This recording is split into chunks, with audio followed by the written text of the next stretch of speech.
Ladies and gentlemen, boys and girls, wheelers, dealers and orange peelers, welcome along to the Joe Spivey YouTube channel where we discuss books and little else.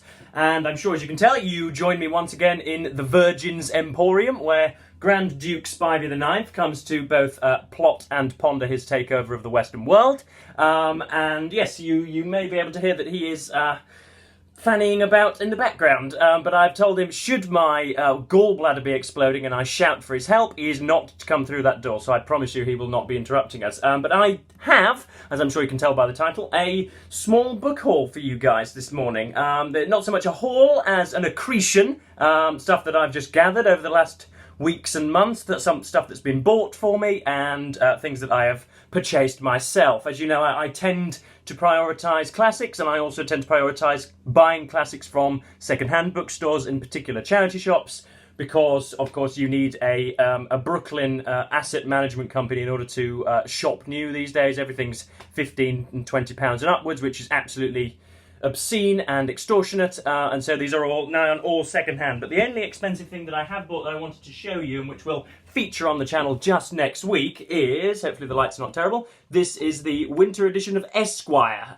with the smarmy Sir Keir Starmer on the front, as I'm sure you can tell. This cost me the grand princely sum of £7, but it's got more than the Leader of the Opposition in it, I can assure you. It has got sundry advertisements for ridiculously expensive timepieces. It's got bits for handbags if the lady in your life, your significant other, happens to fancy a $1,300 handbag. I'm sure you can go to this magazine and see it. It's got Chris Hemsworth on there, who, without his large hammer this time, is advertising for Boss Bottled. Again, if you want to spend $190 on fragrance, then I'm sure you can do. What other advertising? Well, we've got it's got a feature on the Manhattan Project, not the one by Oppenheimer and General Groves, but clearly the very, very, very clever journalist on here is playing on that trope, so as to make it. It's a piece that posits how apparently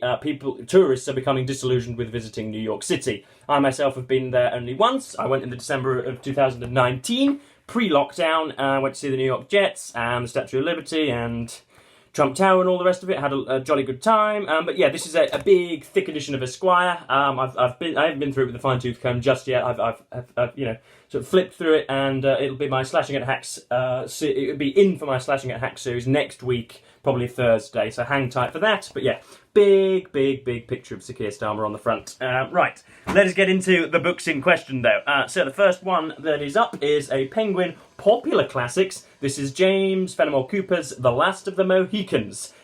This is touted as a work that is, what does it say here, which shaped the American sense of itself as a nation. I've been advised not to read many of the blurbs on the backs of some of the books that I get because they are far too revelatory as to the plots, twists and turns. But this is a very nice cover with a gentleman holding a rifle down there and a load of people in his boat.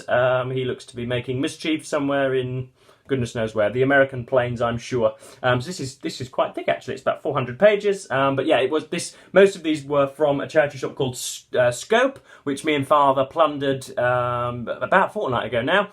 They informed us that they were closing within the hour, essentially, and we're just throwing books at us. Everything was a pound or less, and so I couldn't resist. So that's that. James Fenimore Cooper, The Last of the Mohicans. We have a Pelican Books Book of English Poetry, Chaucer to Rossetti. That's probably, which Rossetti is that? Emilia Rossetti, or am I making that up? I'm not sure. But yeah, collected and edited by G.B. Harrison. Who have we got in here? We've got everybody, I would assume.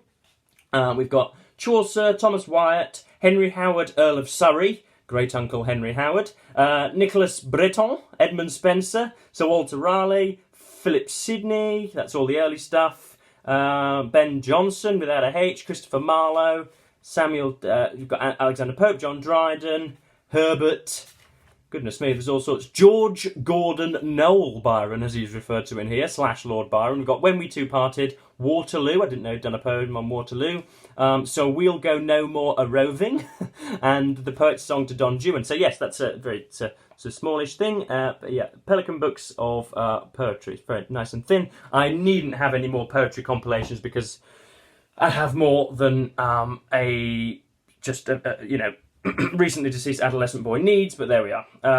Next up is, this was bought new, I have to confess. This was in W.H. Smith's. It was a reduced price, but it was nonetheless still extraordinarily expensive.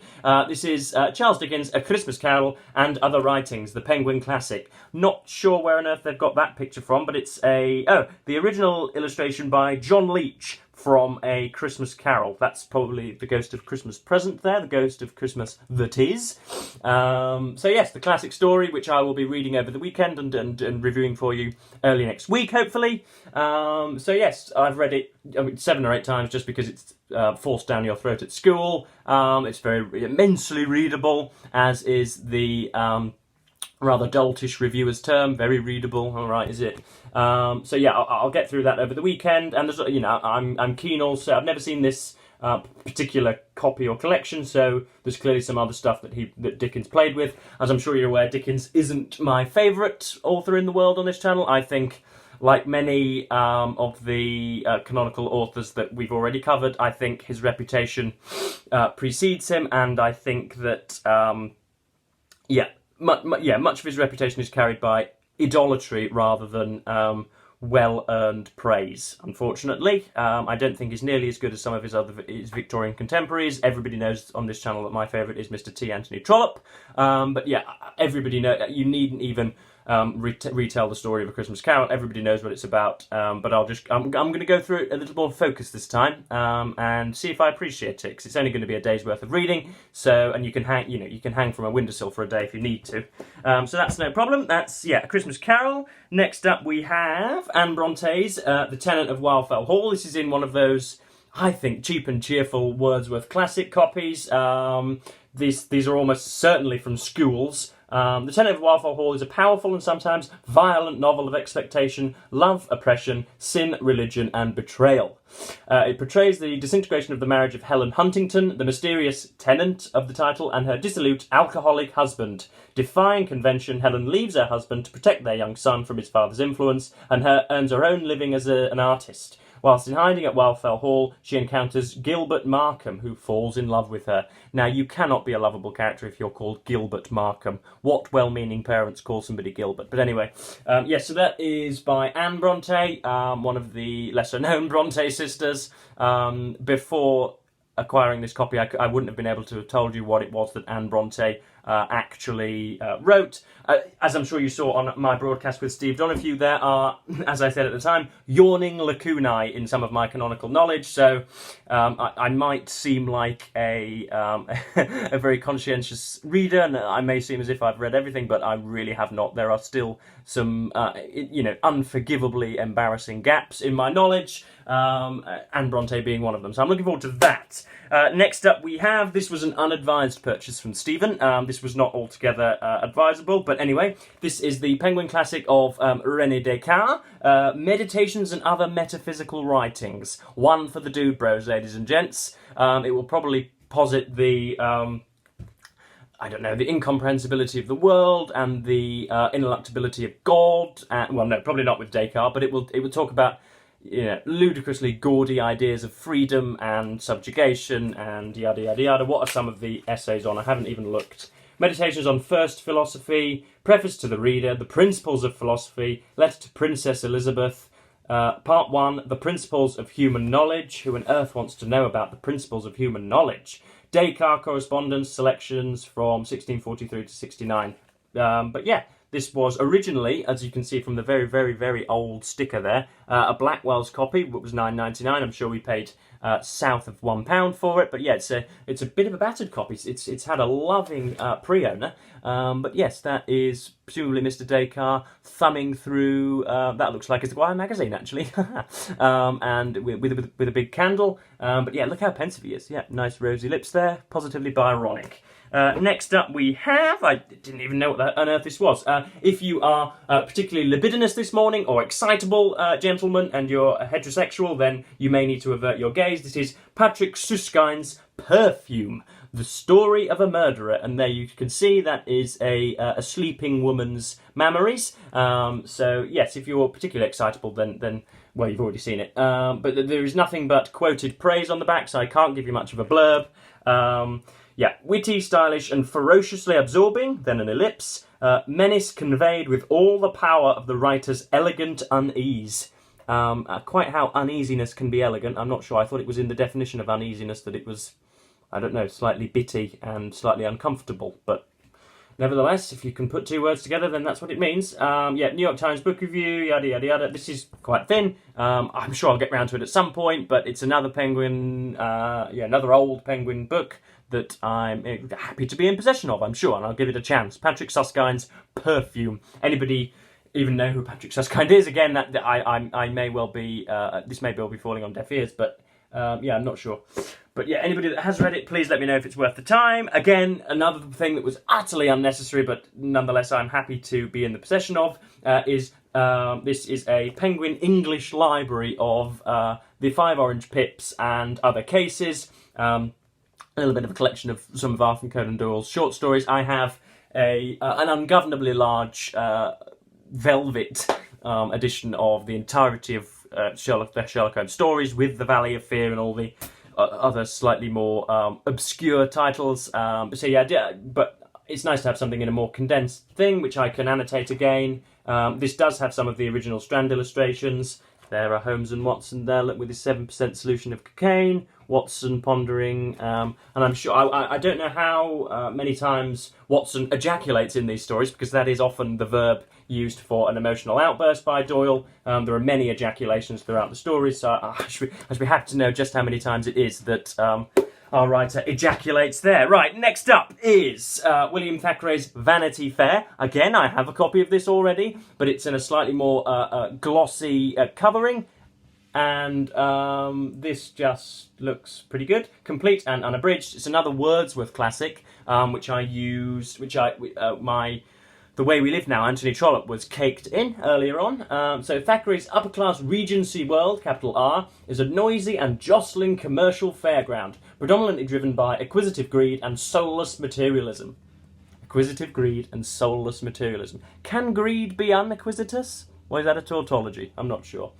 In which the narrator himself plays a brilliantly versatile role as a serio-comic observer. Although subtitled A Novel Without a Hero, Vanity Fair follows the fortunes of two contrasting but interlinked lives through the retired Amelia Sedley and the brilliant Becky Sharp. Thackeray examines the position of women in an intensely exploitative male world. So it sounds jolly good. I remember, yeah, I think I've read about half of this before and then bailed because my glossy copy was unreadable unless you happen to be just fresh from the womb and with 20/20 vision. The print was just illegally small. It was terrible. But yes, that's as you can see, the stuff is much bigger in there, so I can read that perfectly well. That's Thackeray's Vanity Fair. 2 or 3 more, folks, hang in there. This is an author I hadn't heard of before. This is Mary Elizabeth Braddon's Lady Audley's Secret. And there she is, all completely forlorn and at the behest of anybody that should pounce upon her, with a curiously small book next to her.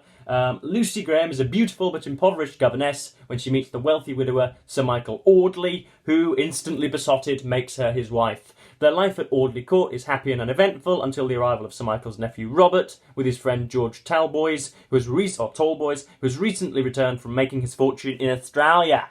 So that sounds good. It's going to be something to do with the antipodes, all those rotten gits that we sent off to be prisoners, one of the isles in the South Pacific, who are now all prisoners, as we know. So yeah, that should be jolly good. The Penguin Classics version of Lady Audley's Secret.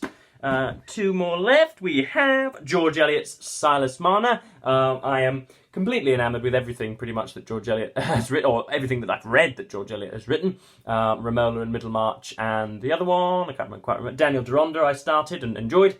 This is, Silas Marner, exiled by superstition and betrayal from Lantern Yard and cut off from faith and human love. For 15 years, the solitary, simple-hearted weaver, Silas Marner, has plied his loom in Raveloe and devoted himself to the amassing of a hoard of golden guineas.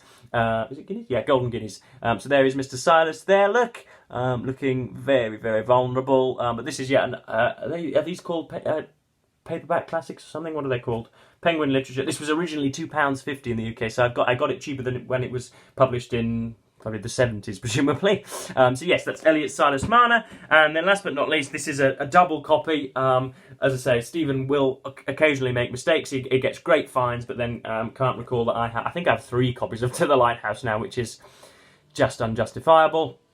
Yeah, I've never been an enormous fan of this. Yeah, I think it's a bit wishy-washy. I read and reviewed Orlando not so long back, as I'm sure you remember, with great acuity. I enjoyed sections of that. I thought it strayed towards the end, and I think it would have been much better for Virginia Woolf's fiction had she been born 30 or 40 years earlier, because that terrible introspection, that modernism, that ridiculously idiosyncratic prose that is tiring to a reader.